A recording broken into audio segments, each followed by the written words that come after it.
Good evening. I'm Kiki Jameson, president of the Fund for New Jersey. And on behalf of the fund and our 24 co-sponsor partners, thank you for joining us tonight for this fourth installment of Imagine More, Racial Justice Begins with Us. I'd like to take a moment to acknowledge the horrific white supremacist domestic terror attack that took place in Buffalo. Our hearts are with the community and all of those impacted. This is why we cannot stop demanding racial justice, accountability, and policies that repair the harm of centuries of racial and racialized terrorism. I also want to acknowledge the community of Laguna Woods, California, and all communities shattered by gun violence and hate. Tonight, our goal is to offer some hope and pathways to change, even in these difficult times. Imagine More is a first of its kind 6-part series of events that brings together national thought leaders, philanthropic and community-based organizations, academic institutions, policy advocates, jurists, and local activists from across the ideological spectrum, united around one common purpose: advancing racial justice and repairing the harmful impacts of systemic racism. Throughout the series, you have heard and will hear from change makers who offer action plans for making concrete changes in wealth distribution, the criminal legal system, housing, education, health, and political power. While each session focuses on a different topic, we recognize that all of these topics are interconnected. That is why our speakers will also propose solutions to repair the harm created by all of these injustices. In addition, following each event, you will receive resources and information to connect you with organizations doing this important work and to guide you in leading change in your communities. We launched Imagine More in February, and we are enormously proud that more than 1,000 viewers from all across the state have registered for our series, demonstrating that not only do they understand the urgent need to address racial injustice, but that they also want to help. Tonight, we're challenging New Jersey to reach equity in education for all, but especially for our state's diverse students and communities who have been left out. So welcome to our fourth event, Reaching Equity in Education. We're delighted to present Professor Elise Boddy. Elise is Professor of Law, Henry Rutgers Professor, and Judge Robert L. Carter Scholar at Rutgers University. Elise will help us to understand the current reality surrounding New Jersey's educational system, who can access it, and what can be done to repair the harms of structural racism that infuse it still.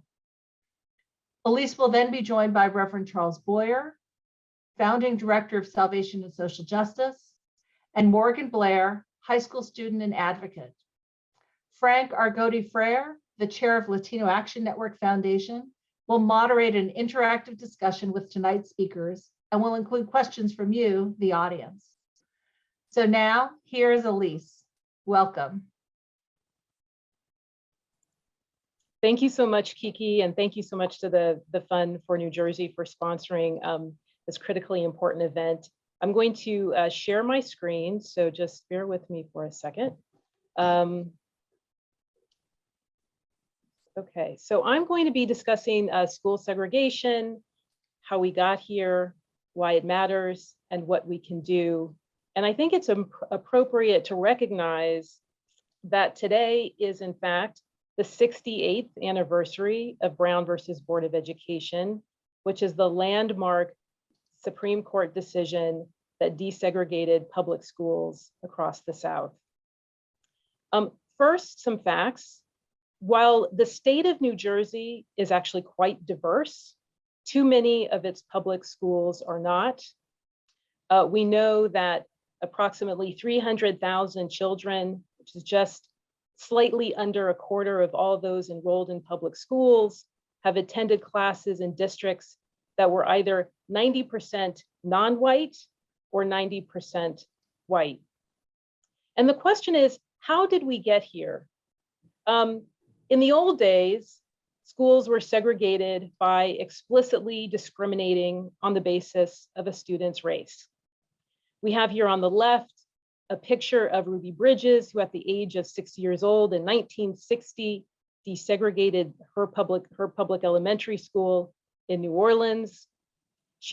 Because she was threatened, she had federal marshals escort her to school. Now we have laws that discriminate on the basis of where you live. And the reason why this matters is because of a history of government disinvestment in Black neighborhoods by denying Black neighborhoods funding and resources while investing heavily in white neighborhoods. That has created very stark, very severe school segregation and a racial wealth gap that limits the ability of Black and Latino families to buy houses in other neighborhoods. Why does all this matter? We can think about the harms of segregation in two ways. The first is the material consequences. We know that racially separate schools are inherently unequal. That's what Brown versus Board of Education taught us. We know that they so often do not have the same level of resources. Black and Latino schools are more likely to have substitute teachers, fewer advanced placement courses, fewer extracurricular activities, fewer science labs. And it's important not to blame the school districts or the teachers, the educators that labor under these conditions. This is just a fact so often of school segregation. There are also social consequences of segregation. It's hard to understand each other because we so often don't experience each other. We don't hear each other. We don't see each other. And so segregation makes it harder to see what we share. Segregation also promotes stereotypes. We don't see the complexity of the human experience. That child who loves ice cream, who loves to take a walk on a Saturday afternoon, who loves football. We don't see all that. We just see race. And there are other harmful consequences.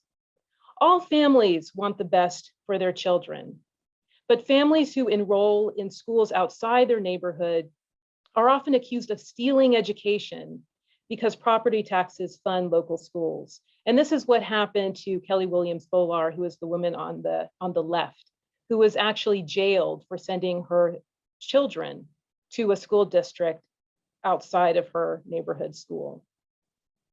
We know that segregation is a system.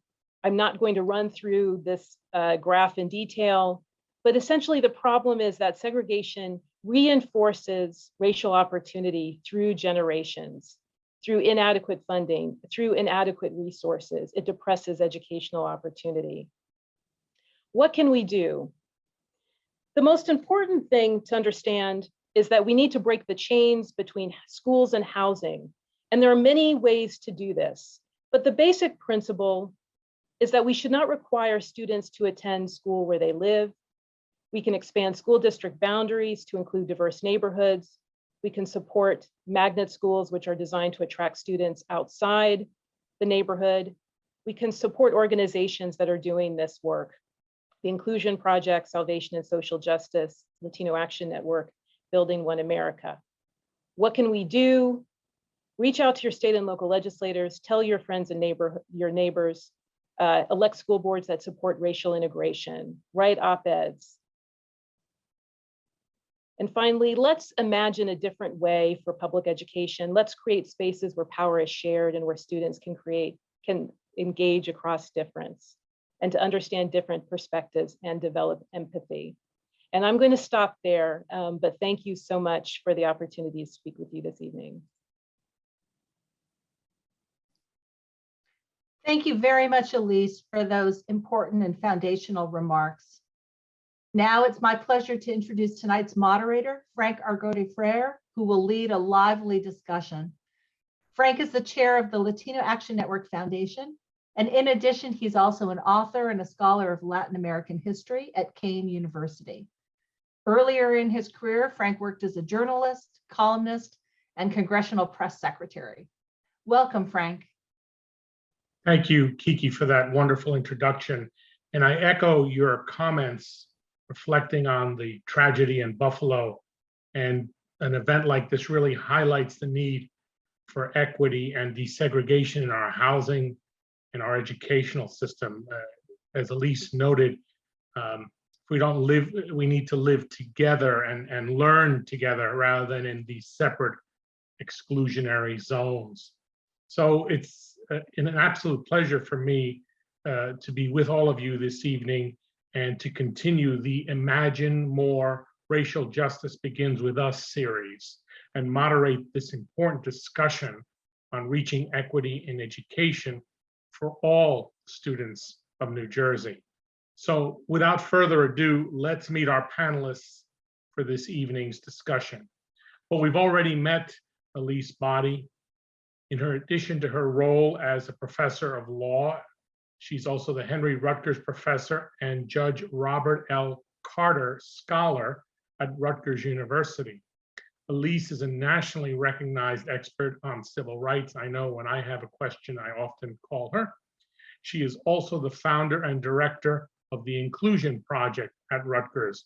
In 2021, Elise was named the founding Newark director of Rutgers University's Institute for the Study of Global Racial Justice. So thank you for joining us, Elise, and thank you for those thoughtful opening comments. We also have with us Reverend Charles Boyer.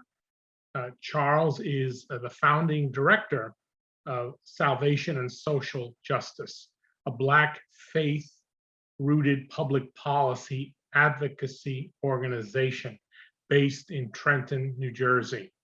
He's also the senior pastor at Greater Mount Zion AME Church, and he's involved in all sorts of civil rights issues across the state and region. So welcome, Charles, this evening.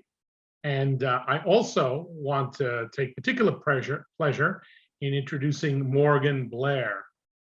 Morgan is a blossoming leader in our communities. She is a student at the Jonathan Dayton High School in Springfield, New Jersey, where she co-founded the first Black student union to give Black students a voice at her majority white high school.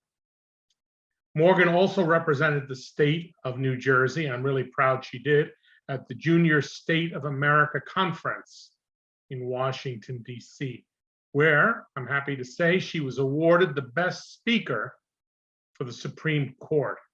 So thank you for being here, Morgan. So I've developed with others a series of questions for our panelists. So I thought, let's get right into those. So my first question is directed to you, Elise. New Jersey's education system is ranked among the top 5 in the nation. And I'm always really happy when I read that. I feel a great sense of pride in that. However, it's also one of the most segregated and inequitable. What are the major underlying causes of this education inequity that we see today? Because a lot of people are probably really surprised by that. Yeah, well, the first thing we need to do, by the way, is to make sure that we incorporate segregation in school rankings, because I think it would change the rankings around the country.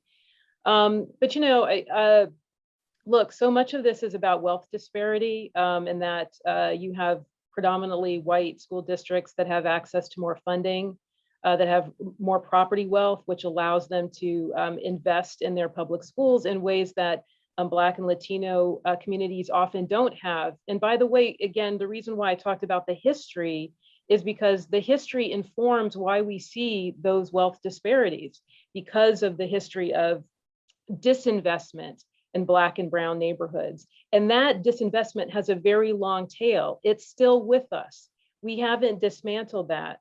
And so when you have a lot of resources, you can invest in paying teachers a lot. You can invest in the fancy lab equipment, you know, the nice football. I don't play football, so I can't actually speak to that, but you know what I mean. I did. investing in, the things that make a school really great. And by the way, I don't want to deny, or I don't want to overlook the fact that there is so much talent in our Black and Latino schools. And we just need to make sure that they have the same opportunities as the white kids in their neighborhoods. Thank you, Elise. And just to follow up on that, your opening remarks mentioned Land versus the state of New Jersey, a pending lawsuit before the Superior Court of New Jersey. I'm proud to be a participant in that lawsuit. And it alleges that the current education system is segregated and therefore unconstitutional. Can you explain the details of this lawsuit, its potential impact on New Jersey schools, and where does it stand right now? I know we sued quite a number of years ago, but yes, can you give us an update on those issues? Yeah, the lawsuit was actually filed 4 years ago today. So here we are on this momentous occasion. The lawsuit involves a number of different civic, social justice, civil rights organizations, faith organizations, 9 individual students. What's important about this lawsuit, and by the way, it's important not only in New Jersey, it's also important across the country. Many people across the country are watching this litigation. And the reason for that is that the state of New Jersey has uniquely excellent state constitutional law. And so it's ironic that we have some of the most segregated schools in the country. We have terrific law that was developed in the 1960s, actually by not judge then, but Robert L. Carter, who was the general counsel for the NAACP, whom I later clerked for. And he brought all of these cases, and the state of New Jersey developed really great law, but it hasn't been enforced in the way that it needs to. So that's why the lawsuit was brought. It's currently pending before a judge. We're expecting a decision any day now, so stay tuned for that. That sounds really exciting. Charles, let me turn to you. Now, I know that you grew up in Plainfield, New Jersey, and that is the location of a landmark education lawsuit, the Booker versus Board of Education of the City of Plainfield case, which led to the desegregation of the city's public schools. So what was your personal experience like learning in the Plainfield schools? Well, thank you. Very glad to be here. Thank you to the fund and all who have put this together. If you can reimagine and remember Plainfield in the late 80s and early 90s, and to this day, highly segregated school system. I have been in Plainfield public schools all my life going up until high school, so much so that I barely had any interactions with anyone other than Black people all the way up through high school. My parents, in a fear about the inadequate education at that time, illegally sent me to Piscataway High School, which was literally within the town borders in walking distance from where I live. A different county, a totally different school system, a totally different integration, segregation dynamic, an extremely diverse and extremely well-resourced and extremely good school system, literally within walking distance. And my parents literally broke the law in order that I could be educated. I can honestly say I'm not quite sure if they had not broke the law to see that I would be educated in the best way possible, I'm not sure that I would even be here with you all today. So you think it was life-altering, really, what happened? Absolutely, absolutely.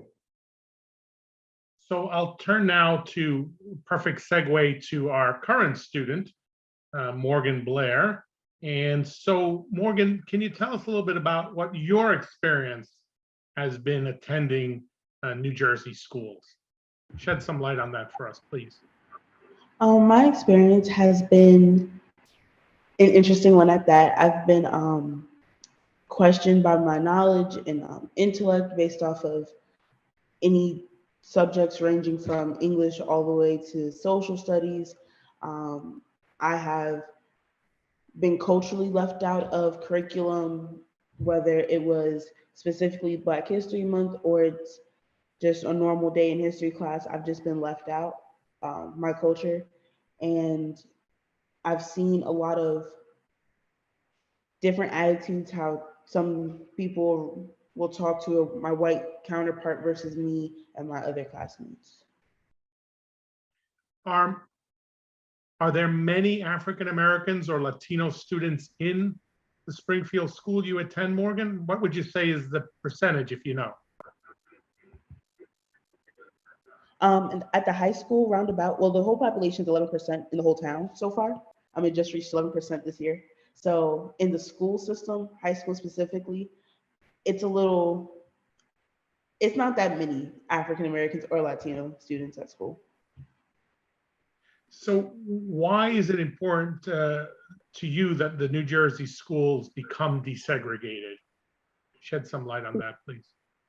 Because every student deserves to have the resources that grow with society. Every student deserves to have laptops for it to do their homework, and they all deserve the same education. And all students deserve to be able to see themselves and also interact with other people, because once we leave high school and we go to college or trade school or we go to get a job, we're interacting with other people from other socioeconomic backgrounds, other states, regions, and we need to be able to talk to one another without having all these stereotypes put in place, because we never got to interact with each other in school. When you mentioned, and we don't have too much time, but when you mentioned that you feel your culture is excluded, could you expand on that just a little bit? Tell us a little bit about that. I feel as though when I'm in school, we celebrate a lot of everyone else's culture. In history class, just on a daily basis, we talk about the Irish, Asian, whole Asian continent. But when it comes over to African Americans and where we came from, it's very neglected. It just starts at slavery, civil rights, and then that's it. Yeah, I teach at Kane University, and I know exactly what you're saying. My African American students have learned nothing of Africa. Anyway, thank you for those thoughts, Morgan. So I want to turn back to Elise, and perhaps you can add on to what Morgan said. How would reaching equity in education benefit all of New Jersey students? Well, I think it's so important to hear Morgan's observations about her school, because it points to another dimension of school segregation, which is, so we can think about school desegregation. And by the way, desegregation means removal of the barrier to bringing students together, right? It's the removal of the law that more or less requires students to go to school one another. But that's not the end, because then we have to attend to the systems of inequity inside the public schools. We have to make sure that, as Morgan is saying, that students see themselves in the curriculum, that we have diverse teachers, that we have systems in place to address issues of school discipline that often come up, that Black students are disproportionately disciplined, and not because they're, not because of problems that acting out more, it's just the ways in which Black students are often targeted. So we have to be able to kind of walk and chew gum at the same time when it comes to these issues, because they replicate themselves. And then once we get to a place where we've achieved some measure of meaningful integration, we have to still be vigilant, because sometimes we see we're backsliding. So it's critically important that we attend to the structures, how the mechanisms that allow us to bring students together across these different school districts, but then also attend to equity inside the building. So I want to bring Charles back into the conversation. So Charles, I know you're the founding director of Salvation and Social Justice, and it's an organization, as I mentioned earlier, involved in so many different civil rights issues, and you focus on bringing communities together to advocate for a fair and equitable education in New Jersey. Can you tell us about your campaign and your organization's proposed solutions to the problem? For sure. So we have met with students, parents, teachers, advocates, community members on the ground in Camden, in Trenton, in Patterson, in Newark, all throughout the state, various different communities, to hear firsthand what the experiences were, and also to hear what the community had to say about potential proposed solutions.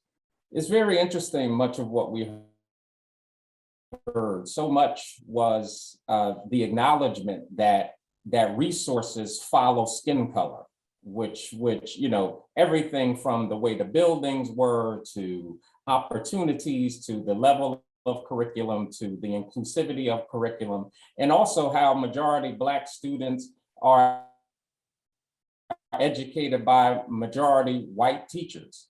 There were so many various aspects. What was also very telling in these discussions was actually somewhat of a hesitancy often, and I think we hear some of this with what Morgan has shared with us. And I think we see how much segregation has affected how people perceive each other, is how we can get situations like Buffalo. And so we have students in majority Black schools who have actually voiced to us that they're nervous to go to white schools because they don't want to be re-traumatized on top of the trauma that they've already faced. There's several things that we're looking at as a result of these conversations. One, and much of what Elise alluded to earlier, is really doing away with the zip code barriers, these tight restrictions which force young people into particular highly segregated, high poverty schools.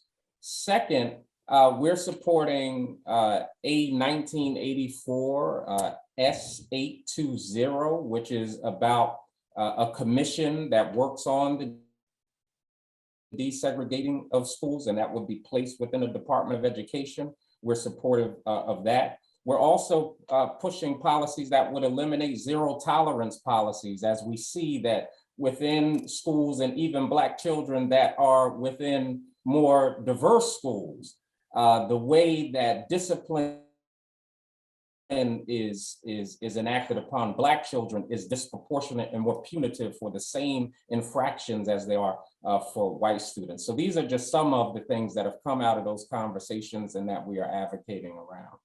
Could you just briefly clarify what a zero tolerance policy is? Either Reverend Blair or Elise, what is a zero tolerance policy? I'll let Elise take it. Oh, it just means that that when students are perceived to not be behaving properly, that they're immediately disciplined. There's no room for error. There's no grace. There's no forgiveness. There's no, hey, maybe you're having a hard day and so you're just frustrated.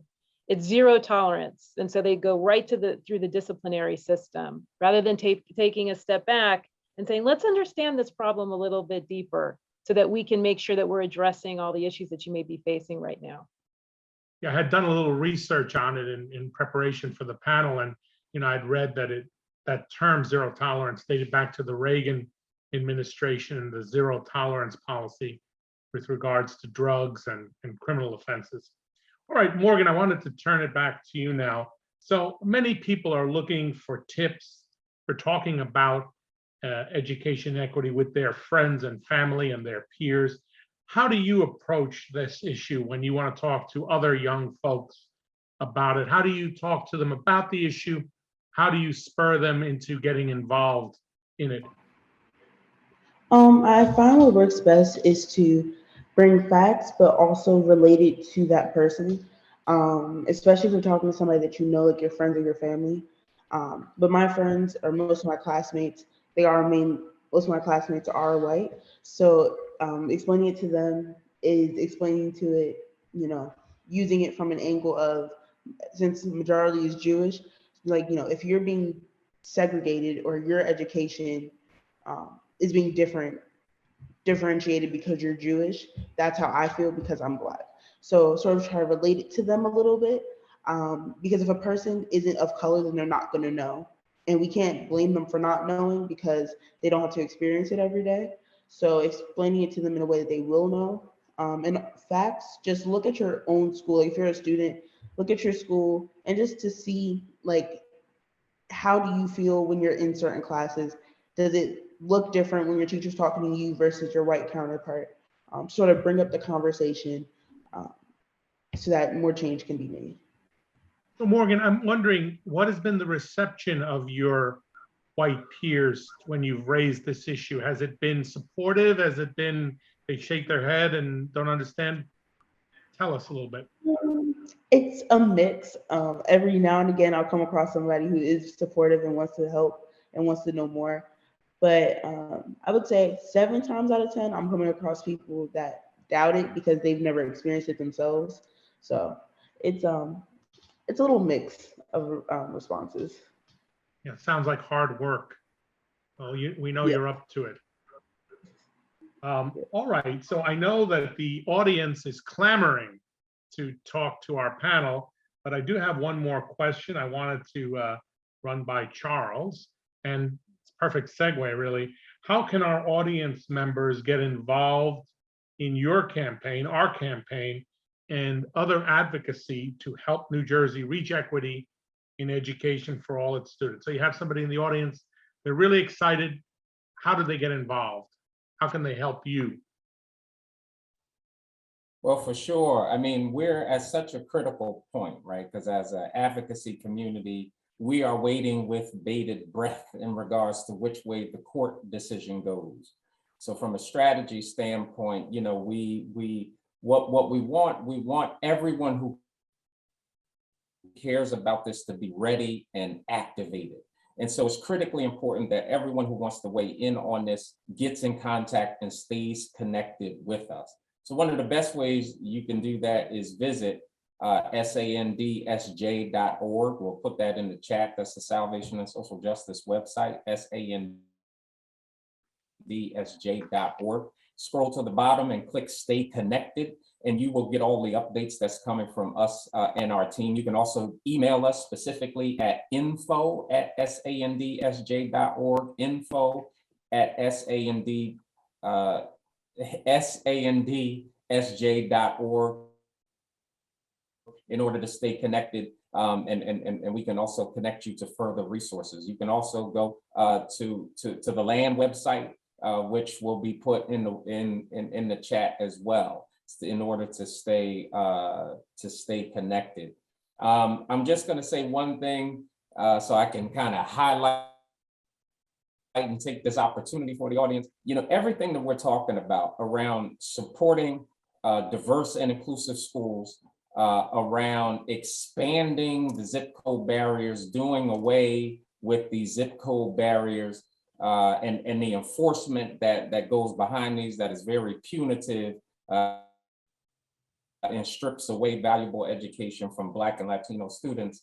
Everything around supporting the commission that would be housed in a Department of Education and working on this, from eliminating zero tolerance policies. Contact your state officials, contact your 2 assembly people, contact your senator, and tell them you want to see diverse and inclusive schools, and these are some of the ways that do it. Tell them to put forth policies, tell them to work even on the ground level in their own areas to undo all of these vestiges of segregation that continue to haunt us in this state. So we have a moment or two before we go to the audience. Elise, I'm wondering, I know you monitor the case very carefully. Are you optimistic we're going to get a positive result? Or I know I'm a nervous wreck about it, but I was wondering your thoughts.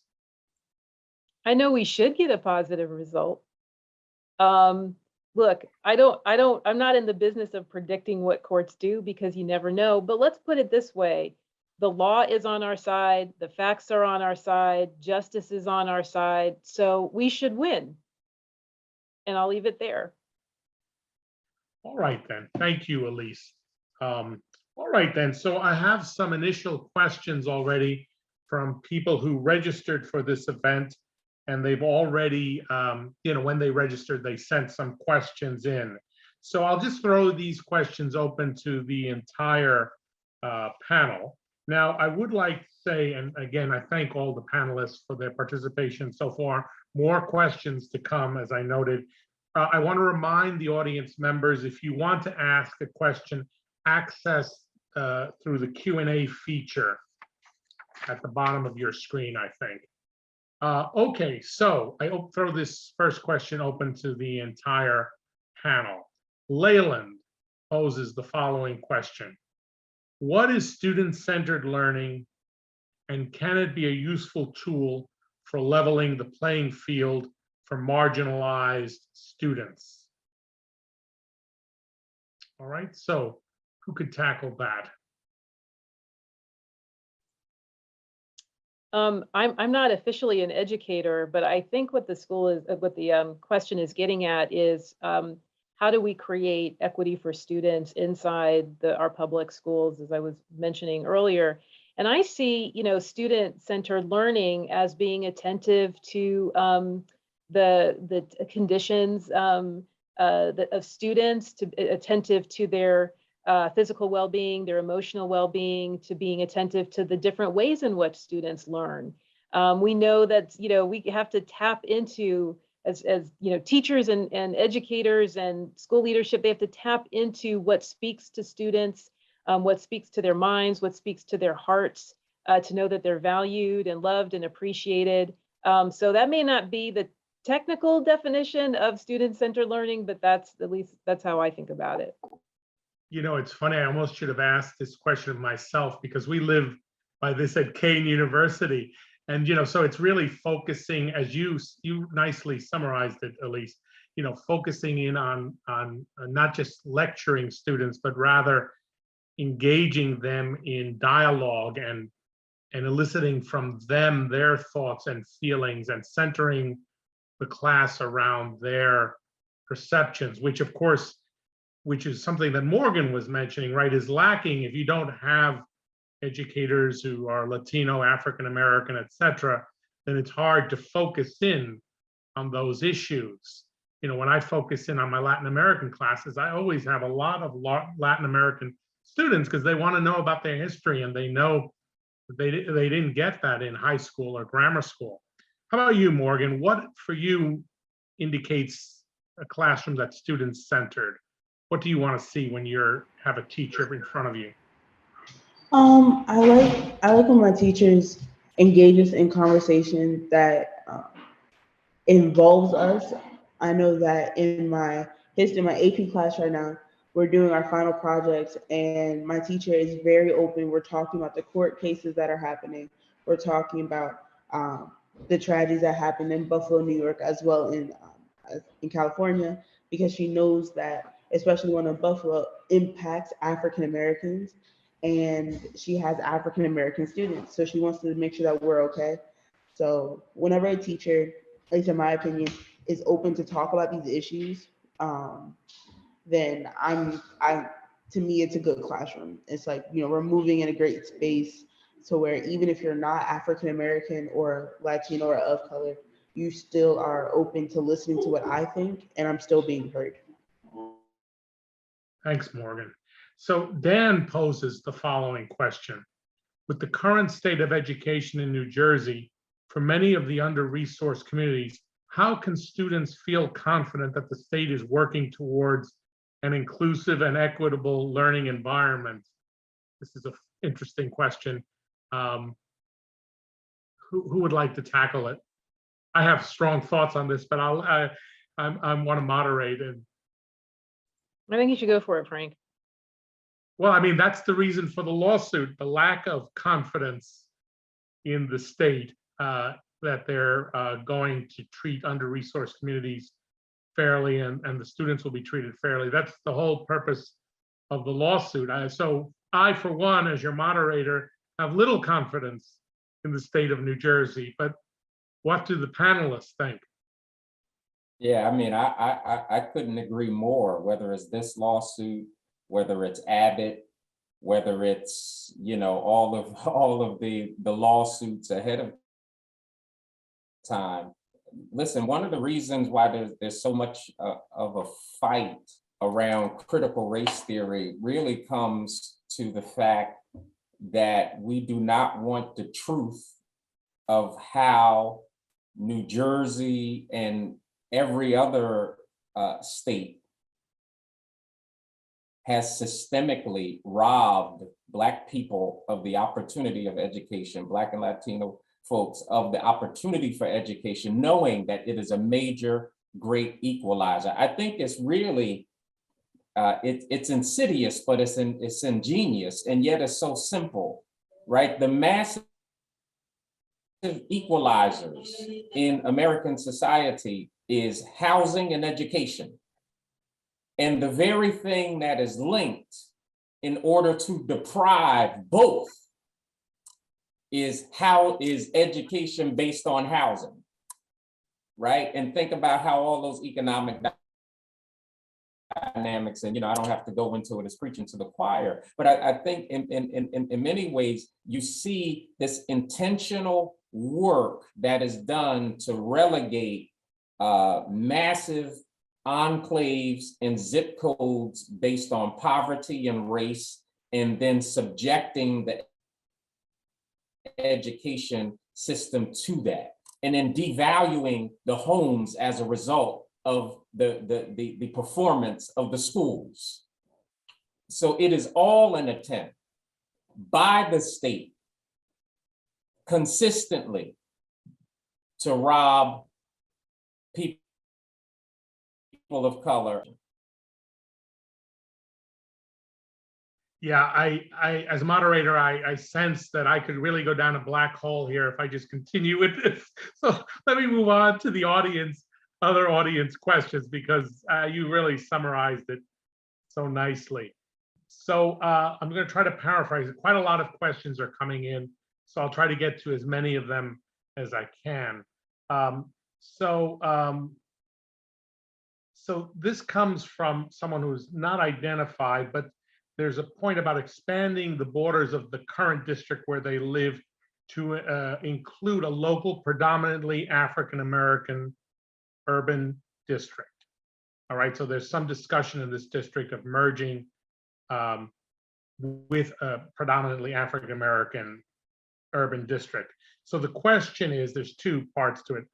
So there's significant opposition to pursuing the merger because, one, residents in our town pay much higher taxes, and two, administrators already know that students at the urban district perform much lower than our suburban students, which means that more resources would be needed to address gaps in education. So how would you address these concerns? We've heard them, quite a bit in our travels across the state, right? What happens to a suburban district merging with an urban district that is struggling, in terms of test scores?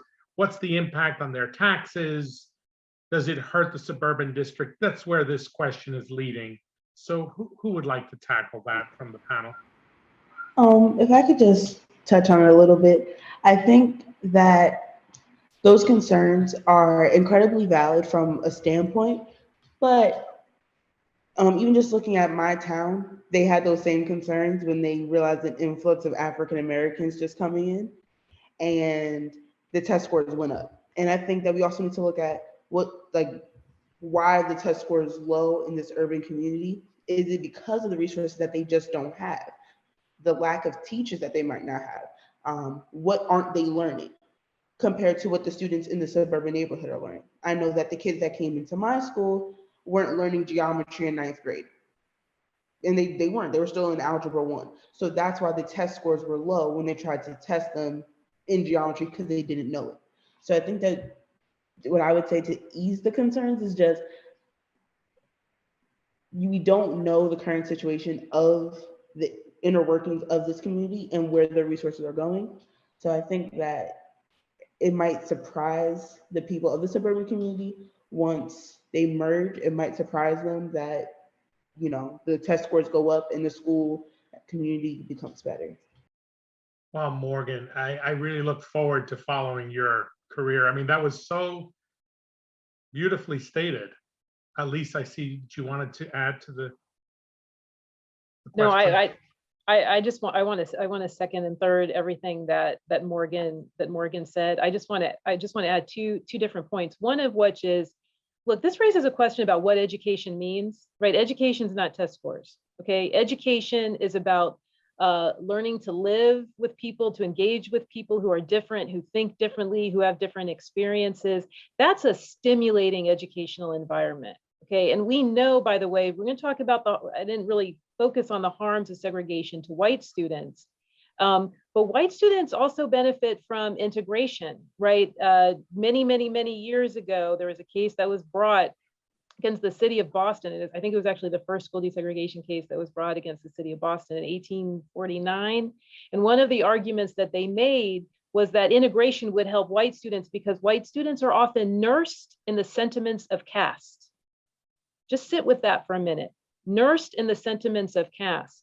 And that white students in Brown versus Board of Education, a whole team of white social scientists said that white students are harmed by segregation because they develop a sense of their own sort of personal well-being in a maladaptive way, right? That they learn to, they learn to sort of map assumptions of inferiority onto Black students, and they feel threatened by Black students. So we have to think really carefully when we talk about what education means, and also the ways in which we're harmfully socializing students in white segregated schools. Thank you. Morgan, I have a question for you. One of the folks in the audience says, how did your high school respond, students, teachers, parents, and the board, when you began the Black Student Union? In the very beginning, so it's going on 2 years now since we've had the Black Student Union. So we did this in the middle of 2020 with George Floyd, is when we first put in the proposal. It was met with a lot of resistance, a lot of people going on Facebook communities and saying that it's a hate group and they're going to indoctrinate our children. And they're talking about us as if we're like a full-blown adults, whereas we're just sophomores at the time. So it was very hard to get anything done in the beginning because of the notion that people thought this was a hate group. So a lot of parents, students go into the Board of Education to try to stop them from passing this and renewing us to be a club. So a lot of resistance. We still have some resistance, but now that we're in person, it's getting better because it's like they see us now. So a lot of people are better.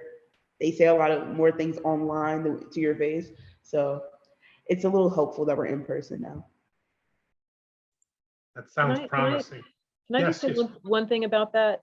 What we know about what integration, equitable, fair integration does, the importance of proximity, right? The fact when you have to sit next to somebody, it's really hard to demonize them because you start to learn about them in a different way. They're not just like that kid who lives in that neighborhood, they're Joe who likes cats and likes to watch old home movies, and you get to understand them in a really kind of granular way. And it's the contact theory. It's the experience of being in contact with folks, and you learn to understand the fullness of their person and their complexity. So it's all in there. Thank you. So in your work around the state, the questioner asked from the audience, are any school districts getting it right? Do we have any good models in New Jersey to draw upon?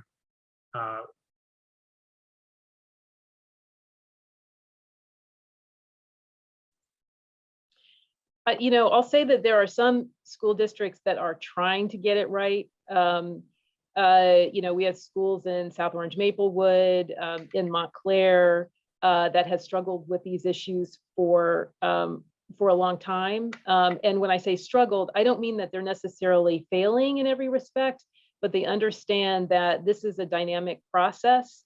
And so that's what I was saying before about how you have to constantly be attentive to the ways in which inequity resurfaces in the building. And that's part of this work of making excellence in public schools. I'm sure there are other examples that I'm just not thinking about, but there are places in the state that are really meeting these challenges head on and trying to do good work. I don't know if anyone else wanted to add to that. If not, we have plenty of other questions. I'll just chime in. Listen, I graduated from Piscataway High School, and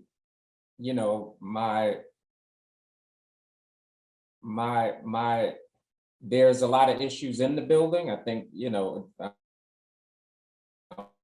I haven't been there in a long time, but when I was there, people kind of tend to self-segregate. But at the same time, we were forced to interact with each other. And I had South Asian friends, white friends, Latino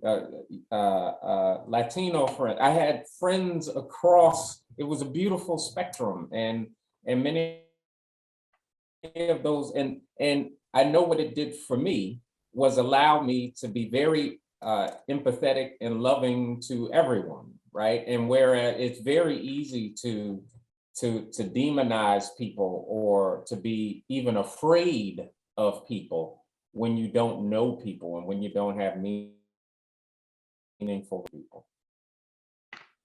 So I understand that question I just asked was from a school board member, Donna Custard.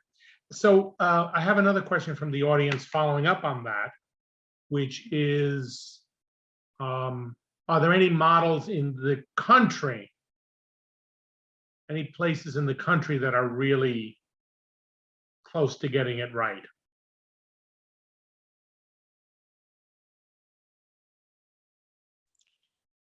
I'm pausing because school desegregation, the height of school desegregation across the country was really in like the mid to late 1980s. After the federal courts became more conservative, they started shutting down school desegregation across the South. But in the South, we actually did see really meaningful school desegregation. I used to work on some of those cases. In the state of Alabama, some of these federal Alabama judges, they were doing the work of school desegregation. And one really quick point on this, the thing that happened in the South was that there was a United States Supreme Court case which says when we're talking about school integration, school desegregation integration, those terms get used interchangeably. They're not exactly the same, but we have to think about schools as a system. So we have to attend not just to student enrollment, but to faculty and staff, to extracurricular activities, to facilities, to making sure that students have access to transportation. You have to think of it in a systemic way. So actually there is a lot that we can learn from those cases. And if I do this a lot, but if you read the judges, the cases that were handed down by these federal judges, they absolutely got it. And they were very, very attentive to all of these different dynamics. So we have examples of what's worked in the past and that can be applied. Those principles can be applied in New Jersey for sure. The next question deals with the lawsuit Land versus the state of New Jersey. And this question is from Linda. If the court responds favorably, what would the implementation look like? And that's something we've been talking about for quite a number of years. Do you want to tackle that, either Reverend Boyer or Lise? Yeah, I'll start it off, but certainly defer to Elise because everything I've learned so much from Elise. But really, so a couple of things. Really, what we need from the court decision and what's critical is we just need a ruling that acknowledges the fact that New Jersey is unconstitutional in what it's doing. But it does not need to come up with the solution. It needs to order New Jersey to cease and desist its unconstitutional violation of the law. That's first and foremost, just so we're very clear there, because they're exacting fines and keeping kids out of schools unconstitutionally. So that's one. In regards to the implementation, right? It takes an all of government and community approach to come together to begin to work this thing out, to begin to unravel. I mean, it took years to put together this intricate web of segregation and to hold it so tight in place. And that work needs to be done very intentionally. That's why we're supporting this bill to create a commission whose task, job, work, everyday passion is to unravel all of this, because it needs to be done through expanding the zip codes. It needs to be done in curriculum. It needs to be done in teaching schools. It needs to be done in recruitment. It needs to be done. We need to answer the resource question. We need to untangle the way we do discipline, the way we allocate resources. It is so much that there's no easy way to answer it. It must become a full-time job to unravel it. But what we need is to stop pretending like it's not happening. And New Jersey as a state needs to stop doing harm actively on Black and brown children.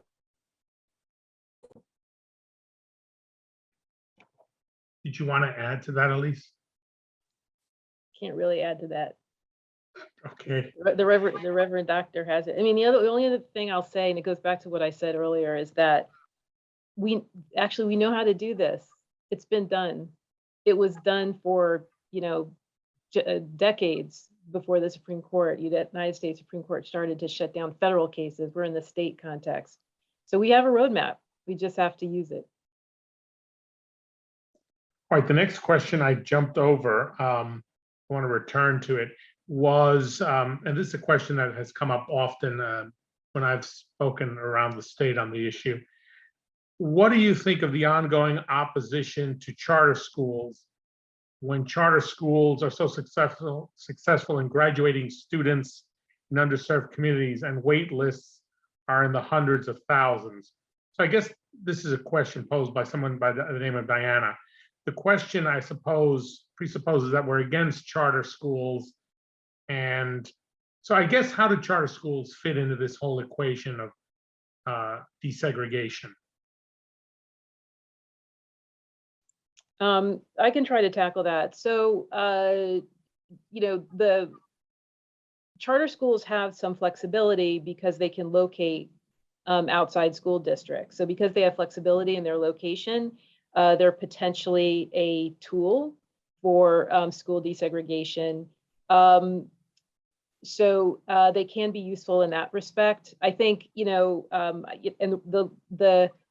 this lawsuit acknowledges that possibility, but it's also just important to be attentive to, again, what happens inside the buildings. And so to make sure that there is equity and fairness happening in any of these schools that are subject to school desegregation and that try to implement them. We have to make sure that education is, holistic and the like, and that applies both to charter schools and to the public schools. That would be part of this process. Yeah, and I think it's worth acknowledging that the success of charter schools is as diverse as the success of many public schools. And so we have some that are very innovative and very passionate, and then you have some that are very self-selecting in order to increase those graduation scores. We have to acknowledge all of that. To act like, just charter schools are the way or charter schools are not would be wrong in either extreme of that dynamic. I think that there's many charter schools that are very innovative in the way that they do things, and kind of the guiding change theory and the thematic thrust, the beauty of how they kind of thematically weave certain things throughout the curriculum and the dynamics in order to attract a potential kind of student. I think there's lessons to be learned there that can be drawn from. But I think we also need to acknowledge that every charter school, just like any other school, is not created. I have found, as I've gone around the state discussing this issue, that there's a perception the lawsuit is against charter schools. And what I try to say is, no, it isn't. As Elise mentioned, it provides the possibility that they could be part of an integrative strategy. But I have found in some places that charter schools are used in districts to segregate those districts. So even though state law requires that charter schools be as diverse as the rest of the public schools in the district, I often find that they're not, that they're established by a small cohort within that district to separate students from African American or Latino populations in the district. So that's my concern about them.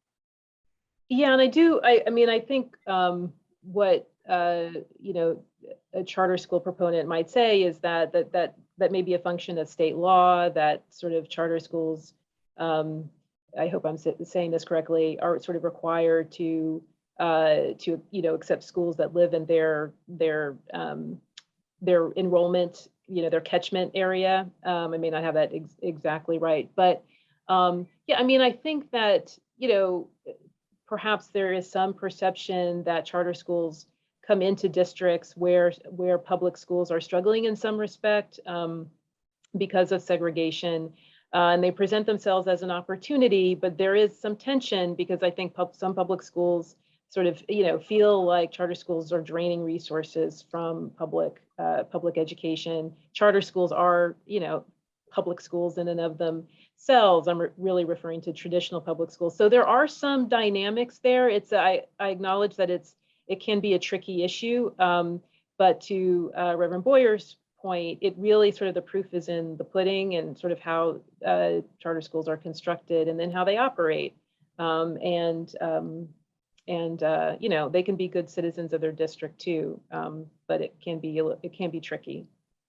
And Frank, if I can just add, I mean, not necessarily directly related to this question, but I think is an important point to raise up here tonight, is that because of the attempt to get as far away from Black people and brown people as possible, we have nearly 600 school districts, right, that are administrative heavy. And we talk about resources, and I know somebody has asked the question, well, what about raising taxes in these poor, you know, is the solution raising property taxes in poor districts, which if you really look at percentage to home value, most folks in poor districts pay more in taxes than these rich districts do. And the property values are devalued because of who lives in them.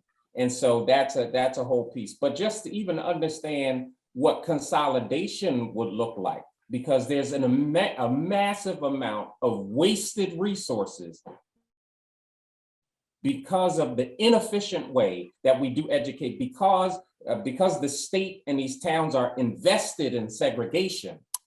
They're draining resources from the opportunity to do education robustly and resource kids at the levels that they should be.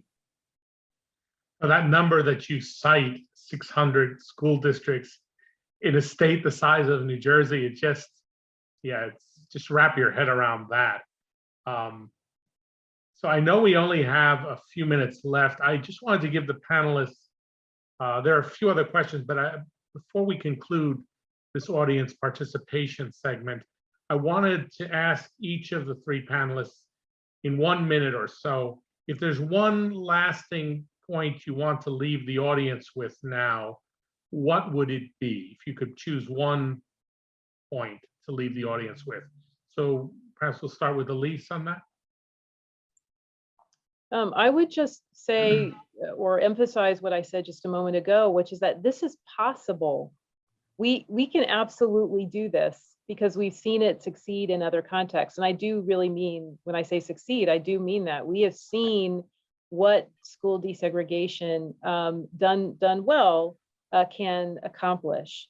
We know that the road is hard, you know, change is hard. And so we just have to be prepared for that, but we can get on the other side of this And the thing that I've always found not necessarily surprising, it's maybe surprising in some respects, but heartwarming in other ways, is the ways in which when students come together and they learn across difference, they have that opportunity to really engage with each other in a meaningful way. I am being corny, but I'm being real. It is life changing. And then when you get into these communities, and again, there are struggles, but people learn to work through them. Sometimes it's hard, but I think it's fair to say that the students who are in these schools, when they go into in integrated schools, when they go into the quote unquote real world, and they go to college and they meet students who haven't had these experiences, it's baffling for them. Like, how could anybody go to a school where you don't have students from all different kinds of backgrounds? And so I would just encourage the audience to be open-minded and to embrace the possibility and I would say the likelihood that we can get to a better place. To be patient, it's going to take a minute, but we can get there. Reverend Boyer, minute or less. What's the last thing you want to leave with the audience? Yeah, listen, we all think about, the height of the desegregation movement, and we think about the picture with Ruby Bridges going to school and she's escorted, right? And you see all kind of stuff on the wall. We all know the pictures from that time, people, screaming at young children. And I would think so many of the folks on here today would look at those pictures in horror and say, if I was back then, I would have never done that. But in essence, what we do as a state, and when we continue to put up barriers about, well, what happens when? In essence, you're just recreating that picture in a new generation. You're recreating that moment in a new generation. And so everyone has the opportunity to change this moment and to not be the people that that future generations is looking in horror years from now. The last piece that I would add, I think I'd be willing to put money on that the 18-year-old young man that drove 3 hours to find a Black neighborhood went to a segregated school, because he never could have done that if he had relationships and proximity to Black people. Thank you, Reverend Boyer. So Morgan, you get the last word here. What's the last thought that you want to leave the audience with? The last thing is, I want to leave the audience is that we need to listen to young voices and people that are still in the New Jersey school system to see what they're seeing, what they're experiencing, and also to understand, and I feel as though this phrase has been thrown around a couple times, not during this panel, but just in general when we talk about this, that the school system is broken, when in reality it was built this way. We just have to rebuild the school system. The school system is working the way it was meant to work when it was built. Now that it's 2022, we need to just be able to take what we've been given and rebuild it so that other generations of Black and Latino students are able to express themselves and get a full education just like their white counterparts. Thank you, Morgan. Well, thank you all for just a very stimulating discussion this evening. I want to thank our panelists, Elise Body, Reverend Charles Boyer, and Morgan Blair. It's been such a powerful and important conversation and full of great ideas and actionable steps that can be taken. So I thank you for your participation. Now, I want to highlight some of the key points, and thank you to the Fund for New Jersey for setting this up. So I want to take this opportunity to highlight some of the key points and policy recommendations made by our speakers tonight. So Yes, there you go. So as noted in these policy recommendations, they're action oriented, right? We need to expand school district boundaries to include diverse neighborhoods. We need to support magnet schools. We need to support organizations that are doing this work. And that includes the Inclusion Project, Salvation and Social Justice, the Latino Action Network. Desegregate our schools. As Elise mentioned, one way to address this issue is by using the law. So as plaintiffs involved in the ongoing Land versus the state of New Jersey lawsuit, you can learn more about their efforts by visiting the lawsuit page, which is on the screen now. And I think a link will be put in the chat. And if you would like to receive updates about the lawsuit and other work to reach equity in education, you can also visit the websites of Salvation and Social Justice, the Inclusion Project, the Latino Action Network Foundation, and subscribe to their mailing lists. So links are in the chat. And then you can also help raise awareness of the lawsuit by following the plaintiffs on social media and using your accounts to post about this issue. So we'll drop a social media toolkit into the chat. Now, Charles mentioned that you can also get involved with his organization, Salvation and Social Justice, and they outline several educational priorities in their 2022-2023 policy agenda, which you see a copy of the first page on the screen there.